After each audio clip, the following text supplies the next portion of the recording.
다윗의 아들 암논과 압살롬 그리고 딸 다말이 겪은 일에 대해서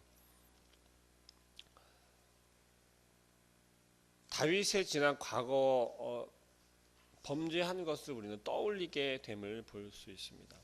저는 시간 나눈 것처럼 지금 암논이 다말을 범한 것을 이야기하면서 다윗이 지난 시간 밧세바를 취한 것을 우리가 자연스럽게 떠올릴 수 있었는데요. 20절 말씀부터 우리가 함께 읽은 20절 말씀부터 보니까 그의 오라버니 압살롬이 그에게 이르되 오라버니 암논이 너와 함께 했었느냐라고 물어보고 다말을 이렇게 위로하죠. 그리고 압살롬의 집에서 지낼 수 있도록 해줍니다. 그런데 다윗의 반응이 조금은 놀랍습니다. 다윗이 암논의 잘못한 것을 바라보고 그 소식을 전해 듣고 보인 행동이 21절 말씀에 다윗 왕이 이 모든 일을 듣고 심히 노하니라. 끝이에요. 암논이 자기의 이복 누이를 범했잖아요. 그런데 다윗은 그것에 대한 어떠한 징벌이나 어떤 징계를 내리지 않아요. 그저 노하기만 하고 끝나요. 도대체 무슨 일일까요? 다윗은 왜 자기의 아들이 그 누이를 범한 것에 대해서 아무런 반응도 보이지 않고, 다시 말하면 징벌하거나 벌을 내리거나 징계하지 않고 그저 노하기만 하고 끝나는 걸까요? 아마 다윗 왕은 그렇게 생각했을 것입니다. 지난 자기 자신의 모습을 아마 떠올렸을 거예요. 자기 자신이 밧세바를 취했었던 그 때를 떠올렸을 거예요. 또 다른 한편으로는 암논이 지금 첫째 장자였단 말입니다. 다윗의 뒤를 이을 그러한 아들이었어요. 실력이나 아니면은 인지도나 그러한 것들이 이미 다윗의 뒤를 이어서 왕이 될 만한 그러한 위치에 올라 있는 아들이었습니다. 그러한 것들을 바라보며 다윗은 냉정함을 아마 잃었던 것 같아요. 그렇게 나중에 이야기가 되고 있습니다. 그런데 결국 그것이 화가 되죠. 22절에 압살롬은 암논이 그의 누이 다말을 욕되게 하였으므로 그를 미워하여 암논에 대하여 잘잘못을 압살롬이 말하지 아니하니라. 자, 압살롬의 이 반응 또한 우리가 기억해야 할 것입니다. 압살롬이 누이 다말이 당한 일에 대해서 어떻게 얘기합니까? 암논에게 따지거나 암논에게 대항하거나 지금은 하지 않습니다. 왜요? 왕이 가만히 있었기 때문에 그렇습니다. 왕이 노하기만 하고 화를 내기만 하고 그것으로 끝나버렸거든요. 왜냐하면 그 잘잘못에 대해서 왕이 징계를 하거나 아니면 어떤 벌을 내렸어야 하는데 그렇지 아니하고 그저 화 한 번 내고 소리 한 번 확 지르고 끝나버렸다라는 거죠. 그 상황에서 압살롬이 어떻게 할 수 있는 처지가 아니었다라는 것이죠. 그리고 2년이라는 시간이 지났습니다. 23절에 2년 후에 압살롬이 양털을 깎는 일이 있고 그 일을 통해서 왕과 왕의 아들들을 초청하게 됩니다.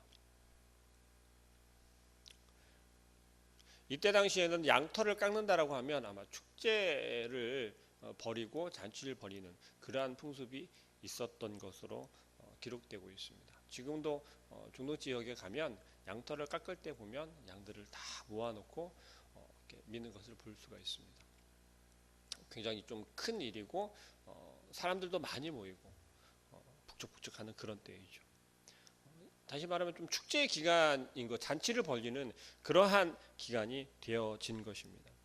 그때 압살롬이 자기 자신의 소유의 양털을 깎는 그러한 일이 있음으로 인해서 왕을 초대합니다.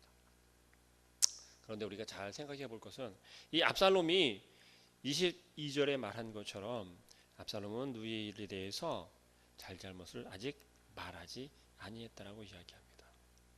그런데 이 압살롬에 대해서는 나중에 또 압살롬과 다윗과의 문제 사건이 일어나는데 호락호락한 아들이 아니었습니다.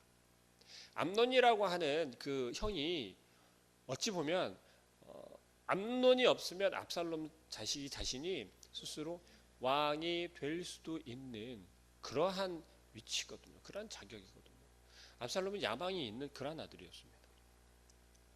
다말의 그 문제를 왕이 그저 화 한 번 내고 넘어간 것에 대해서 또 그 이전에 자기 누이를 범한 암논이 또 자기 누이를 범하고 내친 그 암논의 행동에 대해서 마음 가운데 계속해서 담아두고 있고 복수의 칼을 갈고 있었다라는 것이죠. 그 결과 어떻게 됩니까? 다윗에게 청하죠. 자기 잔치에 올 것을 청합니다. 그런데 다윗은 아들들이 모여서 잔치를 벌이고 하는 곳에 직접 가는 것에 대해서 분위기가 옳지 않다라고 하면서 사양을 합니다. 그런데 여기서 압살롬의 반응이 심상치가 않죠. 다윗에게 이렇게 이야기합니다. 아버지가 오지 않으실 거면 아들을 보내주십시오. 그 아들들을 암논 형님을 보내주십시오라고 얘기를 하는 거예요. 자, 지금 다말의 사건으로 인해서 암논과 압살롬은 지금 어떤 상태에 있었냐면 대립관계에 있었던 거예요. 썩 관계가 좋지 않은 거예요. 말도 하지 않고 관계를 거의 하지 않고 지내고 있는 상태였다라는 것이죠. 다윗이 생각했을 때 어떤 생각을 했을까요? 성경에서 이야기를 하는 것처럼 그가 너와 함께 갈 것이 무엇이냐라고 묻는 거예요. 그가 굳이 암논이 갈 일이 무엇이냐? 너랑 사이 좋지 않잖아. 그런데 네가 암논을 왜 불러? 라는 거예요. 여기에서도 다윗의 반응이 좀 심상치가 않아요. 왜 심상치가 않냐면 분명히 꺼림칙하거나 압살롬과 암논의 어떤 사이가 어떤 관계, 어떤 문제였는지를 알고 있는 다윗인데 압살롬이 굳이 암논을 보내달라고 한단 말입니다. 2년 사이에 어떤 마음의 변화가 있었는지 그것을 다윗은 진지하게 가늠하지 못했던 거예요. 그저 관계가 좋지 않고 그러한 문제들이 있었던 너희가 어떻게 형을 부르지? 무슨 일이야? 왜 그래? 마음 가운데 두 가지 마음을 가질 수 있었겠죠. 화해를 하려고 그러는가? 아니면 그 일 가지고 따져 물으려고 그러는 건가? 라는 거죠. 그런데 다윗은 압살롬의 요청에 응해 줍니다. 암논과 그의 아들들을 같이 보내주는 것이죠. 그저 우리가 그 전반을 다 알고 있고 그 사건을 알고 있는 우리들로 하여금은 다윗의 이러한 행동은 조금 이해가 되지 않는 행동이죠. 좀 더 이야기를 하자면 다윗의 분별력이 많이 떨어져 있음을 우리가 볼 수 있다라는 것입니다. 그런데 다윗은 어떤 왕입니까? 굉장히 이스라엘을 잘 다스리고 나라를 잘 다스리고 잘 통솔하고 전쟁도 잘하는 그런 왕이지 않습니까? 그러기 위해서는 분별력이 있어야 한다라는 것이죠. 다윗의 분별력은 어디서부터 오는 걸까요? 다윗의 이 통솔력과 리더십은 어디에서부터 나오는 걸까요? 하나님으로부터 나왔다라는 거죠. 다윗은 철저하게 하나님을 의지했으니까요. 그런데 다윗의 가정에 다윗을 통하여서 문제가 하나씩 발생이 되는 것을 우리는 바라보고 있지 않습니까? 그렇다면 다윗에게 진정한 문제는 무엇이었을까요? 그저 나이를 먹어가는 것이 문제였을까요? 아니요, 그렇지 않다라는 거죠. 다윗이 하나님을 생각하는 마음과 하나님을 바라보는 그 마음이 점점 변하여져 가고 있었다라는 것을 우리는 볼 수 있습니다. 밧세바 사건을 통해서 다윗이 영적으로 침체되어져 있고 하나님과의 관계가 온전하지 못하다라는 것을 우리는 그저 바라만 보는 것이 아니라 앞으로 닥칠 다윗의 집안의 일들에 대해서 우리는 미루어 생각해 볼 수 있다라는 것이죠. 그 사건의 시작이 바로 다말의 사건인 것을 우리는 기억할 수 있어야 할 줄로 믿습니다. 그 사건을 통해서 오늘 압살롬은 모사를 계획하고 오늘 다윗을 초청하는 것처럼 사실은 암논을 끌어내고 있는 것입니다. 그리고 28절에 이야기하는 것처럼 압살롬은 이미 그의 종들에게 이야기를 해놓은 상태였죠. 암논이 오면 그가 술에 취해서 정신없을 때 내가 신호를 할 테니까 그를 죽이라는 거예요. 거기에다가 당당하게 이야기를 합니다. 너희 아무것도 걱정하지 마. 내가 다 책임질 거야. 내가 명령한 거고 내가 죽이라고 한 거니까 너희들은 염려하지 마. 너희들에겐 피해가 가지 않을 거야. 얼마나 철저하게 압살롬이 준비를 했었는지 이미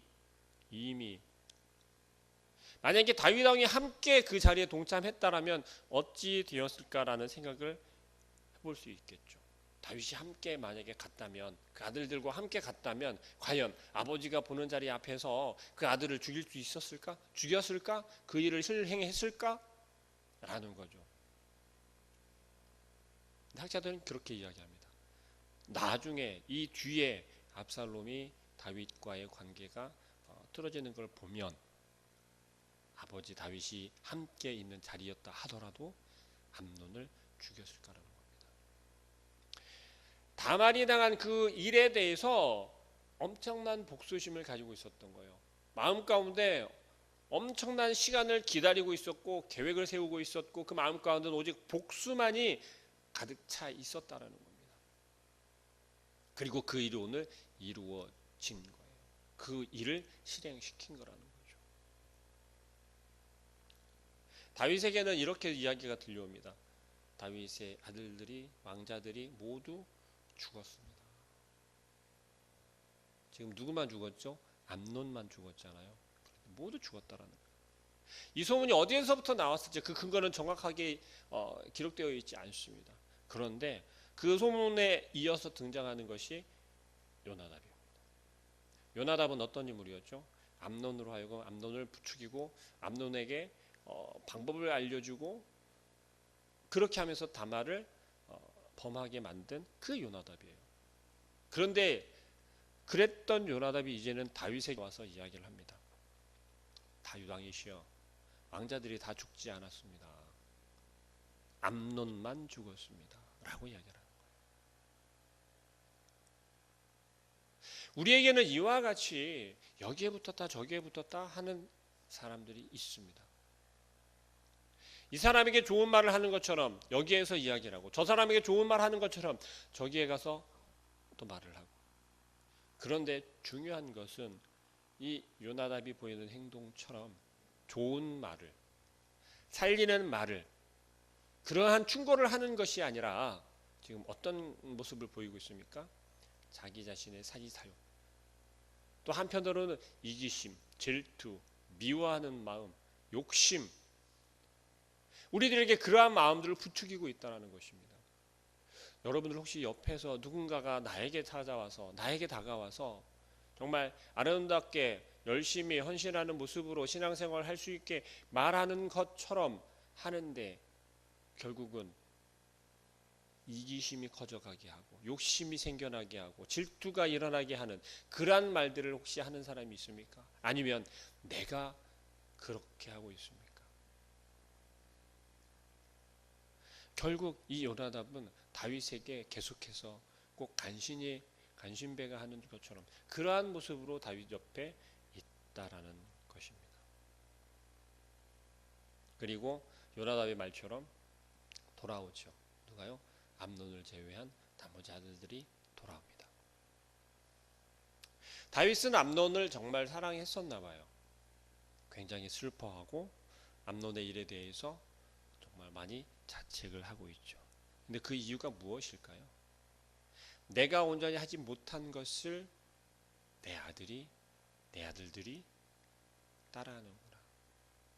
따라한다라고 하는 것은 결국 하나님께서 나에 대한 징벌이 나를 넘어간 것이 아니라 나의 가족에게 대를 이어서 계속해서 이루어지고 있구나라는 것을 다윗이 깨달아야 옳습니다. 그런데 아직 여전히 그것을 깨닫지 못하고 있는 모습을 바라봅니다. 사뭇 엘리 제사장을 우리가 떠올릴 수도 있겠죠. 엘리 제사장의 그 아들들이 성전에서 범죄하는 것을, 잘못하는 것을 뻔히 다 바라보고 있었던 엘리 제사장이지만 그 아들들의 잘못을 정말 냉정하게 질책하고 교육하지 못했다라는 거죠. 오늘 다윗의 모습도 그와 별반 다르지 않음을 볼 수 있습니다. 이유는 다른 게 아니겠죠. 다윗 자신이 잘못한 것에 대한 그림자처럼 투영되어 보였기에 크게 나무라거나 질책을 하지 못한 것일 수도 있습니다. 그러나 하나님께서 결국은 심판하실 거라는 것을 다윗도 분명히 알아야 할 줄로 믿습니다. 우리는 하나님께서 마음 먹으신 것은 반드시 이루신다라는 것을 우리는 기억해야 할 것입니다. 다윗의 집안에 다윗에게 이야기한 것처럼 다윗의 범죄함에 대해서는 다윗이 회개함을 통하여서 용서한 듯 하였으나 그 징벌은 그 가족에게 계속해서 뭐라고 얘기했습니까? 칼이 내 집에 영영히 떠나지 아니하리라라고 선언한 그 선언대로 되어지고 있음을 우리는 기억해야 할 것입니다. 그 때문에 다윗의 마음은 더욱더 심한 고통을 당하게 되는 것이죠. 또 하나는 친구를 잘 사귀어야 한다는 것입니다. 우리의 동역자들은 어떻습니까? 무조건 눈에 보기에 세상의 기준으로 혹은 우리의 눈에 옆에서 하는 모습들을 그의 모습을 바라보면서 좋아 보이고 그럴 듯 보인다고 해서 무조건 믿으면 되지 않는다는 것이죠. 암논은 누구 때문에 그렇게 망하게 된 것입니까? 바로 요나답이라고 하는 친구 때문에 그렇게 된 것이잖아요. 결국 죽임을 당하게 되는 그러한 결말을 맞게 됩니다. 좋은 친구를 사귀어야, 좋은 동역자를 사귀어야 우리는 우리의 삶 속에서 온전한 삶을 얻을 수 있을 줄 믿습니다. 잠언 13장 20절에 지혜로운 자와 동행하며 지혜를 얻고 미련한 자와 사귀면 해를 받느니라고 말씀하고 있습니다. 그리고 또 하나는 우리는 범죄하지 말아야 합니다. 암논을 바라보면서 결국 요나답의 조언에 따라서 행하기는 했으나 결국 누가 선택하고 한 것입니까? 바로 암논 자기 자신이지 않습니까? 우리에게도 마찬가지입니다. 많은 선택지들이 주어질 수 있습니다. 그것을 선택하여 붙잡는 것은 바로 우리 스스로라는 거죠. 그것을 어떤 것을 붙잡느냐에 따라서 우리가 생명의 길로 갈 수 있지만 혹은 고난의 길로도 갈 수 있다라는 것을 우리는 기억하시고 우리는 하나님 앞에서 범죄하지 말아야 할 줄로 믿습니다. 또한 우리의 범죄함 가운데 우리 스스로 그것을 해결하려고 압살롬이 행한 것처럼 직접 보복을 하거나 복수를 해주겠다라고 마음을 먹는 것은 잘못된 것이라는 것을 우리는 너무나도 잘 알 줄로 믿습니다. 공적인 보복은 하나님께서 다 심판해 주실 것이고 개인적인 것은 철저하게 범죄라는 것을 금하고 있다라는 것을 우리는 기억하시고 하나님께서 우리의 모든 삶 가운데 주인 되신 하나님께서 벌하실 것을 벌하시고 또 칭찬하실 것을 칭찬해 주시고 우리에게 상 주실 것을 상 주시는 그 하나님을 우리는 기억하시고 우리의 삶에서 암논처럼 분별력을 잃어버리고 잘못된 선택을 하는 것이 아니라 옳은 선택을 하고 또 압살롬처럼 직접 내가 복수하겠다라고 나서는 것이 아니라 하나님께 맡길 수 있는 온전한 믿음을 가지시길 소망합니다. 기도하겠습니다. 사랑하는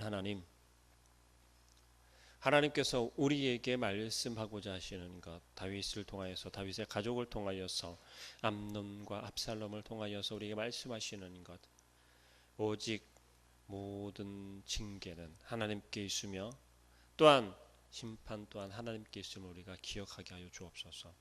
온전한 마음으로 주님을 바라보며 하나님과 함께 동행하는 삶을 살아가며 우리가 영의 눈을 떠서 온전한 것들을 분별하게 하여 주시고 온전히 하나님께서 보내주신 동역자인지 혹은 우리를 넘어뜨리게 하는 세상의 동역자인지를 분별할 수 있게 하여 주시어서 옳고 그름을 우리가 분명하게 판단할 수 있도록 주님께서 우리의 눈을 넉넉하게 하여 주옵소서.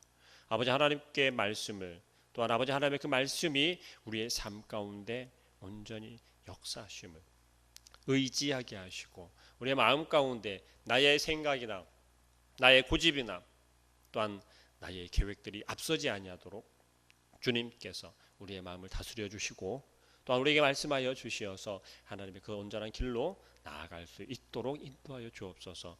오늘 하루도 허락하여 주셨으니 오늘 하루의 삶이 온전히 하나님 동행하시는 하나님의 뜻과 하나님의 계획대로 나아가는 삶이 되게 하여 주시고 세상의 그 유혹들과 세상의 좋은 것들 혹은 세상에서 나를 넘어뜨리려 그럴듯하게 다가오는 것들을 우리가 분별하여서 하나님의 것이 무엇인지 온전히 주님 기뻐하실 것이 무엇인지를 분별할 수 있도록 주님 동행하여 주옵소서. 예수 그리스도의 이름으로 기도합니다.